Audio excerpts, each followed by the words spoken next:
جو بھی زمانہ چاہے مخالف ہے ان کی زبان پہ کلمہ حق رہے گا اور وہی کامیاب ہونے والے ہوں گے. یقین سے بھرا ہوا یہ پیغام، ایمان سے بھرا ہوا یہ پیغام، یہ وہ امت کو دیتے ہیں. اور اس کے بعد وہ مغلوب گماں ہے، اس کے جو خامیاں ہیں اس حوالے سے ان کی وہ نشاندہی کرتے ہیں کہ ان خامیوں کو قابو میں لاؤ تاکہ اللہ کے ساتھ تمہارا تعلق اور زیادہ مضبوط ہو جائے. بالکل، وہ تو بلکہ جو انہوں نے کہا ہے کہ بیم غیر اللہ عمل را دشمن است، کاروان زندگی را رہزن است، کہ جو غیر اللہ کا خوف ہے یہ تمہارے دل میں جب آ جاتا ہے تو یہ تو ایک تو عمل کا دشمن ہے، دوسرا جو کاروان حیات ہے تمہارا یہ اس کا رہزن ہے، یہ اسے لوٹ لیتا ہے. آئینے جمع مردہ حق گوئی و بے باکی، اللہ کے شعروں کو آتی نہیں روباہی. بالکل. اور میں سمجھتا ہوں کہ اقبال کے کلام سے اگر ہم اپنے لیے فائدے کشید کریں، آج کے زمانے میں اقبال کی معنویت کیا ہے ہمارے لیے، تو آج کی سیاست میں، اندرونی اور بیرونی سیاست میں اندر کیا ہے کہ ایک خیر خواہی ہو، آپس میں بھائی چارہ ہو، صوبوں کے درمیان میں، عوام کے درمیان میں، تمام مکاتب فکر کے درمیان میں جی. اور جب مقابلے پہ دشمن آ جاتا ہے تو پھر ہم سیسا پلائی ہوئی دیوار بنتے ہیں. بالکل بالکل. گزر جا بن کے سیلے تند روکو ہو بیاباں سے، گلستان راہ میں آئے تو جوئے نغمہ خاں ہو جا. بالکل. اندر ہم ایک گلستان کا ماحول ہے، پاکستان کا ماحول، امت مسلمہ کا ماحول، ہم آپس میں شیر و شکر ہو جائیں. اشداء علی الکفار رحماء بینہم. بالکل. اور جب ہم باہر ہیں تو پھر ہم ہو سیسا ہلکا پلائی ہوئی یارا دیوار تو بریشم کی طرح نرم، رزم حق و باطل ہو تو فولاد ہے مومن. اور افسوس کی بات یہ ہے آتے بھائی کہ اس وقت ہم اس کے بالکل الٹ چل رہے ہیں سارے کے سارے. من حیث القوم آپس میں ہم سر پھٹول ہے، آپس میں لڑائیاں ہیں، آپس میں نفرتیں ہیں، اور دوسروں کے ساتھ، غیروں کے ساتھ، دشمنوں کے ساتھ پیار ہے، اور ان کے آگے ہم بچ جاتے ہیں. ہمیں اقبال کے کلام کی روشنی میں اپنے رویوں پہ غور کرنا چاہیے. اقبال کیا کہتا ہے، اقبال کا پیغام توحید ہمیں کیا سمجھاتا ہے، اللہ والے کیسے ہوتے ہیں، اور نبی اکرم صلی اللہ علیہ وسلم کے پیغام کو ماننے والے کیسے ہوتے ہیں. ہمیں اس پہ غور کرنا چاہیے اور اس پہ عمل کرنا چاہیے. اقبال کہتے ہیں کہ شوق میری لے میں ہے، شوق میری نے میں ہے، نغمہ اللہ میرے رگو پے میں ہے. تو یہ جو شوق ہے، یہ عشق اور یہ محبت، اسی کو عام کرنے کی ضرورت ہے. بالکل. اسی کو پھیلانے کی ضرورت ہے. بالکل. اور خاص طور پہ نبی مکرم صلی اللہ علیہ وسلم کے عمل میں ہمیں یہ جو بات دکھائی دیتی ہے، اور اقبال خود بھی اپنے ہاں کہتے ہیں کہ بمصطفیٰ برساں خیش را کے دی اوست، اگر بہ نہ رسیدی تمام بول حبیث. تو یہی ہے کہ نبی مکرم صلی اللہ علیہ وسلم کا وہ جو پیغام ہے، اور نبی مکرم صلی اللہ علیہ وسلم کی جو ذات اقدس ہے، اس سے جڑ جانا اور اس سے جڑ کر نقطہ توحید کو پا جانا اصل میں حیات کا مقصد تو یہ ہے. اور اقبال نے بھی اسی بات کو اپنے ہاں موضوع بنایا ہے، اور اسی بات کی طرف ہماری توجہ دلائی ہے کہ ہم آگے بڑھیں اور اس پاک ہستی کا دامن تھامیں جو ہمیں اپنے ساتھ لے کر چلتے ہوئے اللہ کی ذات تک پہنچے گی. وہی جو اللہ تبارک و تعالیٰ کے ساتھ جو چیز بھی نسبت رکھتی ہے، اللہ کا رسول صلی اللہ علیہ وسلم، اللہ کا کعبہ، اللہ کا قرآن، اللہ کے بندے، اللہ کی مسجد، اللہ کے نام پہ جو بھی کام ہو رہا ہے، وہی ہمارے لیے محور و مرکز ہے. اور اقبال کی شاعری بھی ہمیں یہی پیغام دیتی ہے، عزائم کو سینوں میں بیدار کر دے، نگاہ مسلمان کو تلوار کر دے. یہ دعا جیسے میں نے پہلے کہا کہ بار بار اللہ تعالیٰ سے، اللہ تعالیٰ جو کچھ مجھے عطا فرمایا ہے، دیکھا ہے جو کچھ میں نے، اوروں کو بھی دکھلا دے. تو کاش ہم بھی اقبال کی نظر سے دیکھ سکیں، اور اس اللہ تبارک و تعالیٰ کی محبت وہ ہمارے اندر بھی آ جائے، اللہ کے پیارے رسول محتشم صلی اللہ علیہ وسلم کی محبت ہمارے اندر بھی آ جائے، امت کی محبت ہمارے اندر بھی آ جائے، اور اسی بیت اللہ کو ہم اپنا ایک مرکز بنا لیں. اور یہ پاکستان جو حاصل ہی اسی نغمہ توحید کے نام پہ کیا گیا، اسی کلمہ لا الہ الا اللہ محمد رسول اللہ کے نام پہ حاصل کیا گیا افکار، یہ ہمارے لیے بہت بڑی خوش بختی ہے. اللہ تبارک و تعالیٰ جب کسی قوم پہ راضی ہوتے ہیں تو اس کو عظیم انسان تحفہ دیتے ہیں، اور جب ناراض ہوتے ہیں تو وہ پھر قوم زوال میں چلی جاتی ہے، اس میں بڑے آدمی نہیں ہوتے. اللہ تعالیٰ نے ہمیں اقبال کی شکل میں ایک بہت بڑی شخصیت، اور غلامی کے تاریک راتوں میں وہ ہماری رہنمائی کرنے والی، اور پھر اتنا ان کا ویژن اور اتنا ان کا تصور ایڈوانس ہے کہ آج سے 70-80 سال پہلے، 100 سال پہلے آج کی خبریں ہمیں دے گئے. ایک ہو مسلم حرم کی پاسبانی کے لیے. وہ حرم کس کا ہے؟ اسی اللہ کا تو ہے نا. بالکل. اسی دنیا پہ حرم جو ہے اسی کی نشانی ہے, تو اس کی پاسبانی کرنی ہے ہم نے. بالکل.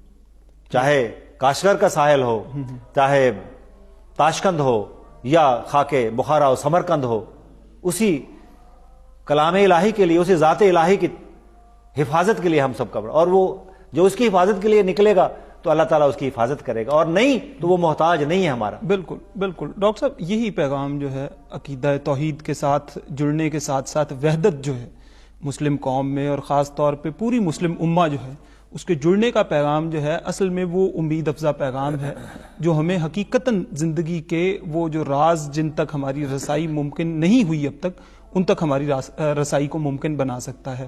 ڈاکٹر صاحب, آپ کا بے حد شکریہ کہ آپ ہماری رہنمائی کے لیے تشریف لائے. ناظرین, ہمارے ساتھ ڈاکٹر مختار احمد اعظمی موجود تھے. آپ نے ہماری رہنمائی کی کہ اقبال کے کلام میں نقطہ توحید جو ہے وہ کہاں کہاں پایا جاتا ہے, اور اقبال کہاں کہاں نقطہ توحید کے حوالے سے ہماری رہنمائی کرتے ہیں. اس کے ساتھ ہی اگلے پروگرام تک کے لیے اپنے میزبان عاطف بٹ کو اجازت دیجیے. اللہ نگہبان. احوال و مقامات پہ موقوف ہے سب کچھ, ہر لہجہ ہے سالک کا زمان اور مکان, اور پرواز ہے دونوں کی اسی ایک فضا میں. کرگس کا جہاں اور ہے شاہی کا جہاں